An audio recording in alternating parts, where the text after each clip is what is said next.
আরজিকর কাণ্ডে দ্রুত বিচার চেয়ে আজ সিবিআই অফিসে যাবেন হাসপাতালের প্রতিবাদী ডাক্তারি পড়ুয়ারা। 10 জন জুনিয়র ডাক্তারদের একটি টিম তারা আজকে যাবেন সল্টলেকের সিজিও কমপ্লেক্সে সিবিআই এর আঞ্চলিক অফিসে।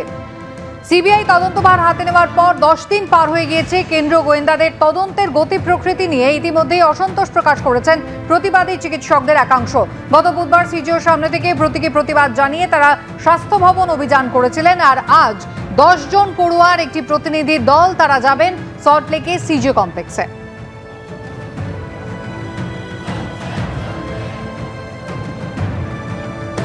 কালকে সেভাবে সুপ্রিম কোর্টে সত্যি কথা বলতে সিবিআই আমাদের সেরকমভাবে পরিষ্কার কিছু জানায়নি। ওরা এটাই বলেছে যে এমনভাবে এভিডেন্স ট্যাম্পারিং করা হয়েছে, আমরা কোনো প্রপারলি ইনভেস্টিগেশন করতে পারছি না। এবার তাহলে ওরা নিশ্চয়ই কিছু সাসপেক্ট করেছে, কারা এইরকম এভিডেন্সেস ট্যাম্পার করেছে বা কিছু করেছে, তাদেরকেই তাহলে ইন্টারোগেশন করা হোক। ওনাদের যদি এরকম চিন্তা ভাবনা মনে হচ্ছে, সেটা নিশ্চয়ই ওনারা কাউকে না কাউকে সাসপেক্ট করছেন, কিছু ভেবেই সাসপেক্ট করছেন, সেগুলো তাহলে ওনারা ওই দিকে এগোন। আমরা যদি কোনো আনসার না পাই আমরা কি করে সুরক্ষিত বোধ করব? আমরা তো এখানে একটা মানে ব্রেন ওয়ার্ক জায়গায় কাজ করি, আমাদের এখানে মাথার মেন্টাল যে একটা কি বলবো পিসটা খুব দরকার হচ্ছে এখানে কাজ করার জন্য। সেখানে আশেপাশে যদি আমাদের মধ্যে ক্রিমিনালস ঘুরে বেড়াচ্ছে, ভেতরে বা বাইরে কোথায় ঘুরে বেড়াচ্ছে আমরা নিজেরাও জানি না, তাদের মধ্যে থেকে এরকম সুস্থ শান্তির একটা মানে সুরক্ষিত পরিবেশ তো তৈরি হচ্ছে না, সে অবস্থা আমরা কি করে কর্মক্ষেত্রে যোগদান করব?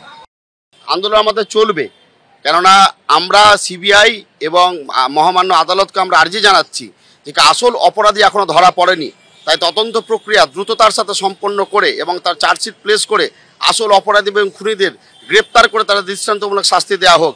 এই পরিপ্রেক্ষিতে গতকালকের যে আমাদের all West Bengal general body meeting অনুষ্ঠিত হয়, সেখানে আমাদের সিদ্ধান্ত হয়েছে আজকে আমাদের একটা প্রতিনিধি দল আমরা সিবিআই কমপ্লেক্সে গিয়ে আমাদের কতগুলো প্রস্তাবনা আছে সেগুলো আমরা পেশ করব। সিবিআই এর কাজের তদন্ত গতি কীরকমভাবে চলছে সেটা আমরা জানার চেষ্টা করব এবং আগামী দিনে সিবিআই কীভাবে ভাবছে সিবিআইয়ের কাছেও আমাদের আর্জি আমরা জানাবো যে কি আসল অপরাধীরা এখনও কেন ধরা পড়ছে না।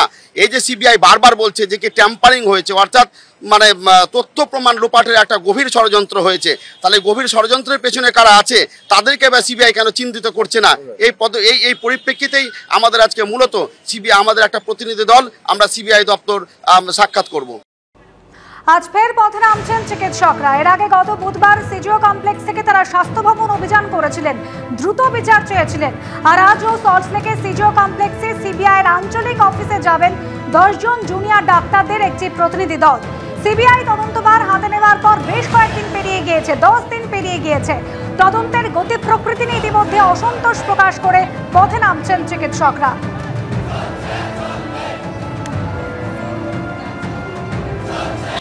আরজিকরের প্রিমিসেসের মধ্যে একটা চেস্ট মেডিসিন ডিপার্টমেন্টের সেমিনার রুমে এরকম একটা ঘটনা ঘটলো, তাহলে এই ঘটনার মোটিভ কি ছিল, এই ঘটনার উদ্দেশ্য কি ছিল সেটা যদি আমি না জানতে পারি, তাহলে আমি সিআইএসএফ দেওয়া হোক, সিআরপিএফ দেওয়া হোক, কলকাতা পুলিশ সবাই এখানে চলে আসুক, আর্মি নেভি যেই আসুক না কেন, ওই উদ্দেশ্যটা না থাকলে যে কোনো দিন এই ঘটনা ঘটতে পারে। আবার তাহলে ভবিষ্যতে এই ধরনের ঘটনা যাতে না ঘটে তার জন্য তদন্তের গতি প্রকৃতি কী, সেই সিবিআই যে তদন্ত প্রক্রিয়া চালাচ্ছেন সেই প্রক্রিয়ার মধ্যে এই জায়গা কতটা উঠে এসছে এখন অবধি, কি আছে তার মধ্যে, এইটা জানানোর জন্য আমরা একটা ডেলিগেশন টিম সিজিও কমপ্লেক্সে সিবিআই দপ্তরে আজকে পাঠাবো।